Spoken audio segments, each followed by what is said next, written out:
আপনি জানেন কিনা আমি জানি না, কিন্তু আপনি ইতিহাসের পাতায় যতবার দেখবেন ততবারই আপনি বুঝতে পারবেন যে ছেলেরা কখনো মেয়েদেরকে ছেড়ে যায় না, বরং মেয়েরাই ছেলেদেরকে ছেড়ে যায়। হয়তো তার একটা জ্বলন্ত প্রমাণ বা একটা গল্প আমি আপনাদের কাছে শেয়ার করি এবং বলতেছি যে একটা ছেলে পাখি আর একটা মেয়ে পাখি, যদিও গল্পটা কেমন লাগবে জানি না, যে একটা ছেলে পাখি আর একটা মেয়ে পাখি দুজনে মিলে উঠতেছিল, উঠতে উঠতে হঠাৎ করে একটি মেয়ে পাখি তার ডানায় ব্যথা পায়। ব্যথা পেলে মেয়ে পাখিটা ছেলে পাখিটাকে বলছে যে তুমি আমাকে কখনো ছেড়ে যাবে না। ছেলে পাখিটা ওই কথা শুনে মেয়ে পাখিটাকে বললো যে তোমাকে আমি কোনোদিনও ছেড়ে যেতে হবে না। সেই কথা বলে তার একটি ডানা সে ভেঙে ফেলার পরে তাদের অনেক দিন পর একটা তুফান আসে, মানে একটা ঝড় আসে।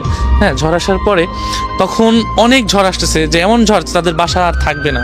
যদিও দুজনকে খুবই ভালোবাসতো, এতটাই ভালোবাসতো যে প্রকাশ করার মতো না, যদিও গল্প যেটা।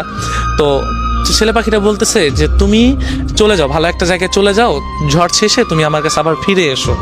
তো মেয়ে পাখিটা কি করলো, যে চলে যাওয়ার পর তো অনেক ঝড় আসার পরে তখন ছেলে পাখিটা ওই ঝড়ে মারা যাওয়ার পরে তো ঝড় শেষে মেয়ে পাখিতে আসার পরে দেখছে যে নিচে লেখা যে তুমি যদি একটিবার বলতে যে আমি তোমাকে ছেড়ে কখনো যাব না, তবে আমি এই ঝড়টাকে যত কষ্টই হোক পার করে দিতাম, আমরা দুজন সারা জীবন একসাথেই থাকতাম।